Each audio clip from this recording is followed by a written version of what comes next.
అని వాక్యము తేటగా రాయబడి ఉన్నది.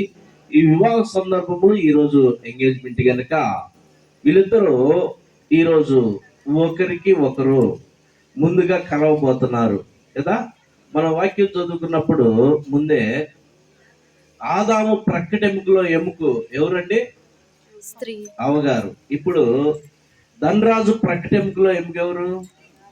రాశి. దేవుడికి స్తోత్రం. అనాది కాలంలోనే వీళ్ళు తల్లి గర్భంలో రూపింపక మునిపే వీళ్ళిద్దరిని దేవుడు ఏం చేశాడు? ఏర్పాటు చేసుకున్నారు. ఒక మాట మాత్రం ఖచ్చితంగా మనం అందరికి తెలిసిన విషయమే, ఒక మాట చెప్పాలని ఆశపడుతున్నాను.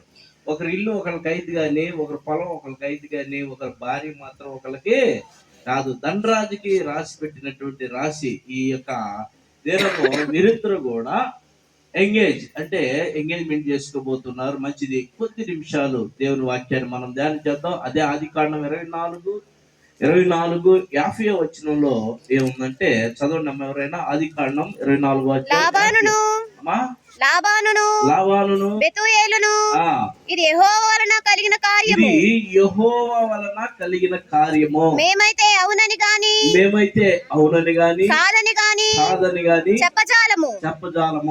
ఇదిగో రిబ్కా నీ ఎదుట ఉన్నది, ఆమెను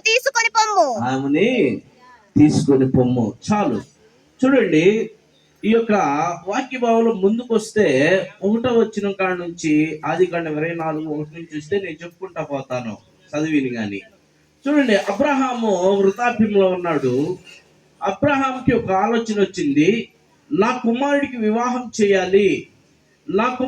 వివాహం చేయాలని ఆలోచన వచ్చినప్పుడు అబ్రహాం ఏం ఆలోచన చేశాడంటే, కనానీయ దేశంలో అంటే నేను నివాసం ఉన్నటువంటి ఆ దేశంలో ఎవరిని చూడకూడదు, నా స్వజనుల యొక్క ఊరిలో నుండి నా కుమారుడికి వధువుని సిద్ధపరచాలని చెప్పి ఆలోచన చేసి తన యొక్క కుటుంబంలో ఉన్నటువంటి ఎలియాజరు గారిని పిలిచి ఆయనతో ప్రమాణం చేశాడు. అయ్యా, నువ్వు వెళ్ళు, నా కుమారుడికి ఒక వధువుని ఏర్పరిచి ఇదిగో మా స్వజనులు గృహానికి వెళ్ళు, అక్కడ ఆ ఊర్లోకి వెళ్తే అక్కడ ఒక అమ్మాయిని ఏర్పాటు చేసి ఇదిగో నా దగ్గరికి తీసుకొని రా, మనం నా కుమారుడికి వివాహం చేద్దాం అన్నటువంటి ఆలోచన ఆయనకి చెప్పినప్పుడు ఇది ఎలా సాధ్యమైందని ఎలియాజరు ఆలోచన చేస్తూ ఉన్న సమయంలో సరే యజమానుడు చెప్పిన మాట ఎలియాజరు అసలు జవదాటడం. అలాంటి యజమానుడు చెప్పిన మాట మాత్రం జవదాటకుండా ముందుకు వెళ్ళిపోయి ఎలియాజరు కూడా దేవుని పట్ల నమ్మకం కలిగి ఒక ప్రార్థన చేసుకున్నాడంట.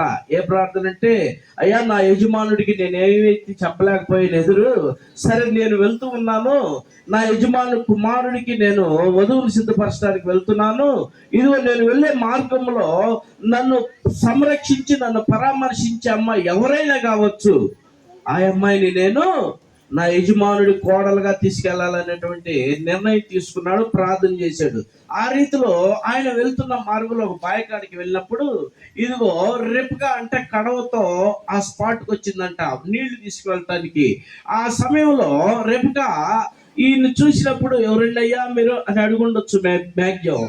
సో అమ్మ, నేను ఇట్లా పలానా చోట నుంచి వస్తున్నాను, నాకు దాహం అవుతున్నాయి, కొంచెం మంచినీళ్ళు ఇస్తావా అంటే ఆ రిబ్కా అన్నదంట, అయ్యో బలవుడివే, నువ్వు చూస్తే పెద్దవాళ్ళ ఉన్నావు, నీకు నేను మంచినీళ్ళు పాటు విందయ్యా అని చెప్పేసి మంచినీళ్లు ఆ యొక్క బావిలో నుంచి తోడి ఆయనకి సమృద్ధిగా మంచినీళ్ళు పోసిందంట. నీళ్లు పోసిను అనంద వాక్యంలో ఆ నీళ్లు ఆయన తాగిన తర్వాత మళ్ళా ఆమె అడిగిందంట ఆయన్ని, అయ్యా నువ్వు తాగావు కదా, ఇప్పుడు నీతో పాటు వచ్చినటువంటి వంటిలో పశువులకు కూడా నేను నీళ్లు సమృద్ధిగా పోస్తాను, వాటికి కూడా తాగనిమ్ము అని అడిగినప్పుడు వెంటనే అలా ఎలియాజరు గారు ప్రభుకి మొరపెట్టినటువంటి మొర అబ్రహాము దేవుడు ఏ రీతిలో అబ్రహాంకి ప్రమాణం చేశాడో ఆ ప్రమాణం ఇక్కడ నెరవేర్చినప్పుడు వెంటనే ఆయన నా యజమానుడికి సరైనటువంటి కోడలు ఈమె అని చెప్పేసి వెంటనే ఏం చేశాడంటే ముక్కు పడుకోవటాను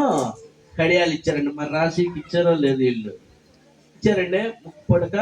అబ్బాయి తరపున వాళ్ళు వచ్చిన వాళ్ళు ధనరాజు ఇచ్చారా ముక్కు పడుకు కడియాలు? సరే, ఈ రీతిలో వెంటనే అక్కడ ఆయన దేవునికి ప్రార్థన చేసి ముక్కు పొడకొట్టి ఈ యొక్క కడియాలు వేసారంట. సరే ఈమె ఇంటికి వెళ్ళిపోయి ఇక్కడ జరిగిన సంఘటన ఇంటికాడ చెప్పినప్పుడు లాబాన్ వచ్చాడు. లాబాన్ వచ్చి చూసి మాట్లాడి అన్ని ఇంటికి తీసుకెళ్ళి ఎవరంటే నేను అబ్రహాం యొక్క ప్రథమ శిష్యుడినయ్యా అని చెప్పుకున్నప్పుడు ఇక్కడ 50 వచ్చిన లేవని అన్ని అన్ని విన్న తర్వాత అబ్రహాము సాక్ష్యం చెప్పాడు.